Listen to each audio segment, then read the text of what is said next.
Bon les frérots, bienvenue sur la chaîne ABC Blues et comme vous savez, pour le moment, c'est la trêve internationale pour Chelsea. Et donc oui, le match contre Forest où on a fait 1-1, c'était le dernier avant 2 semaines. Et si je vous fais cette vidéo, c'est pour vous parler un peu des joueurs qui ont été sélectionnés avec leur pays. Et on va commencer par les deux Sud-Américains, c'est nos deux milieux de terrain principaux parce que oui, c'est eux qui ont le plus joué. Il s'agit de Enzo Fernandez qui a été sélectionné avec l'Argentine et de Caicedo qui a été sélectionné avec l'Équateur. En plus, pour eux, c'est des matchs de qualification pour la Coupe du Monde. Donc c'est vraiment important pour l'Équateur et l'Argentine. Mais j'espère que pour les deux, il n'y aura aucune blessure parce que vous savez bien qu'en Amérique du Sud, ils sont chauds au niveau des duels. Sinon, on a le frérot Nicolas Jackson qui est sélectionné avec le Sénégal. Et là, il va jouer 2 matchs de qualification pour la CAN. Et là, je pense que Jackson, cette fois-ci, il doit se réveiller avec le Sénégal parce que la dernière fois qu'il y allait, c'était il y a 1 mois.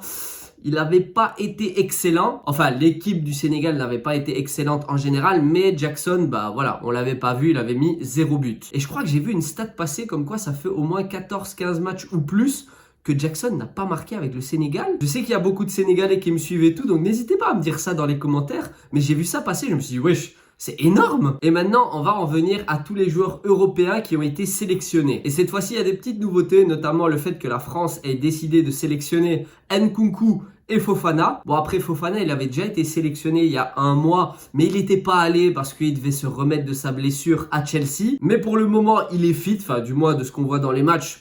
Il va au duel, il est bien, etc.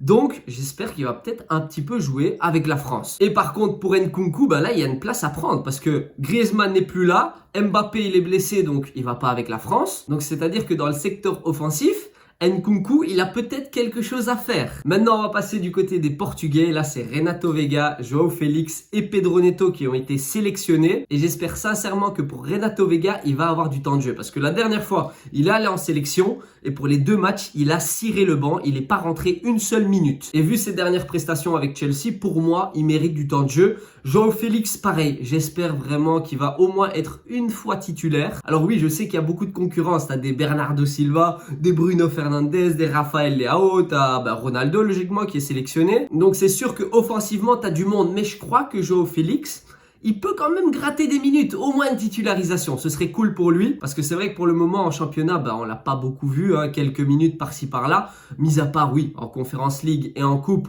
où il a joué, il a été titulaire, mais sinon, il n'a pas beaucoup de temps de jeu. Et pour Pedro Neto, il y a 1 mois, je me rappelle, il avait été 2 fois titulaire avec le Portugal, sauf que il s'était fait sortir 2 fois à la mi-temps. Et c'est vrai qu'il n'avait pas été exceptionnel, donc j'espère pour lui qu'il aura du temps de jeu et qu'il va se rattraper. Alors maintenant, on va passer au niveau des Espagnols, et là, c'est Robert Sanchez au goal qui a été sélectionné, et Marc Cucurella. Alors Robert Sanchez, il va pas jouer parce que Raya est là. Enfin, je crois qu'il a été sélectionné, j'ai pas regardé, mais j'imagine que oui. Mais par contre, Cucurella, il va jouer les 2 matchs. Enfin, je crois, vu qu'il y a la blessure de Dani Carvajal, etc. Donc selon moi, Cucurella, sur son côté gauche, il aura pas de souci pour être titulaire. Ah oui, c'est vrai, avant que j'oublie, il y a aussi la petite surprise du chef qui est sélectionné, c'est-à-dire Mudryk avec l'équipe d'Ukraine. Et j'espère pour lui qu'il va avoir du temps de jeu et qu'il va performer, surtout parce que je sais que c'est important de jouer avec l'Ukraine pour Mudryk. En plus, avec son pays qui est en guerre, etc. C'est pas cool du tout pour lui, enfin je crois. Donc, j'espère qu'il va jouer, j'espère qu'il va être bon. Comme ça, il va revenir en confiance avec Chelsea. Et je laisse le meilleur pour la fin, c'est-à-dire les 3 Anglais, Madueke, Colwill et Palmer. Alors, je crois que Madueke, peut-être qu'il va rentrer en cours de jeu vite fait pour gratter quelques minutes, mais sans plus. Parce qu'on sait bien qu'il y a Saka, il y a Foden, enfin bref, il y a beaucoup de joueurs. Mais par contre, Colwill et Palmer, je veux les voir titulaires parce que oui, je vais regarder les 2 matchs de l'Angleterre, ça c'est sûr. Et Colwill, durant sa dernière sélection avec l'Angleterre, il avait déjà joué, c'était il y a 1 mois environ. Et je me rappelle qu'il avait été très bon, on l'avait même mis côté gauche. Par contre, Palmer, lui, il avait été sélectionné, sauf qu'au bout de 1 ou 2 jours, il était rentré à Chelsea parce que je crois qu'il avait un petit problème au niveau de la jambe. Mais cette fois-ci, il est en pleine forme, il n'a pas de pépins physiques, il marque des goals, il donne des assists. Donc j'espère réellement le voir titulaire avec l'équipe d'Angleterre. Et oui, je sais qu'il y a beaucoup de concurrence. T'as Saka, Foden, Madueke, Bowen. Il y a qui d'autre en Angleterre que j'ai oublié? Bon, en vrai, comme ça, je me rappelle plus. Mais bref, t'as du monde. Mais logiquement, avec la forme actuelle de Palmer, tu ne peux pas le laisser sur le banc. Bref, ça fait quand même un paquet de joueurs qui sont sélectionnés avec leur pays et j'espère sincèrement qu'il n'y aura pas de blessure. Ça, c'est la seule chose que je demande parce que je ne sais pas si vous avez vu, Oh là là, le programme que Chelsea a après la trêve internationale, c'est énorme. C'est-à-dire que là, on est le 8 octobre, mais on reprend le 20 octobre face à Liverpool à Anfield. Sauf que pour ce match-là, pour ceux qui ont suivi, Cucurella et Fofana, ils sont suspendus. C'est-à-dire que Renato Vega devra jouer à gauche et que logiquement dans l'axe, on aura Tosin avec Colwill. Mais imaginez un peu 2 secondes si un des deux se blesse. C'est-à-dire que face à Liverpool, on devra mettre Badiachil en défense. Je sais pas si... Oh là là,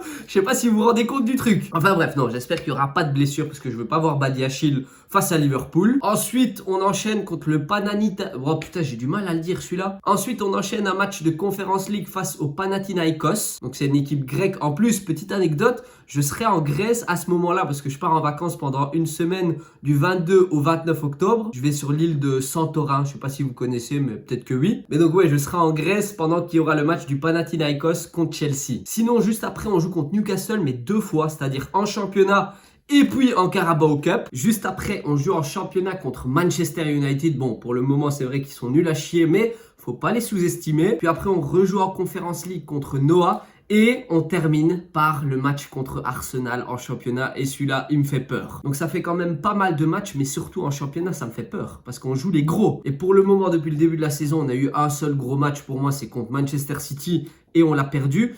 Donc, ça reste à voir ce que Chelsea vaut contre une grosse équipe. Mais bon, pour le moment, j'ai confiance vu ce que Maresca arrive à faire avec l'équipe et avec les joueurs. Donc, on reste confiant jusque-là. Et moi, là, j'ai vraiment hâte de voir les différents matchs des sélections nationales. De voir peut-être Palmer avec l'Angleterre, Joao Félix avec le Portugal. De voir aussi si Nicolas Jackson arrive à enfin marquer avec le Sénégal. Donc, c'est vraiment des affiches intéressantes. Et moi, voilà, j'aime bien regarder les joueurs de Chelsea en action. Et sinon, c'est à peu près tout au niveau des infos que je voulais vous donner. Et donc, on se dit, à la prochaine dans une nouvelle vidéo.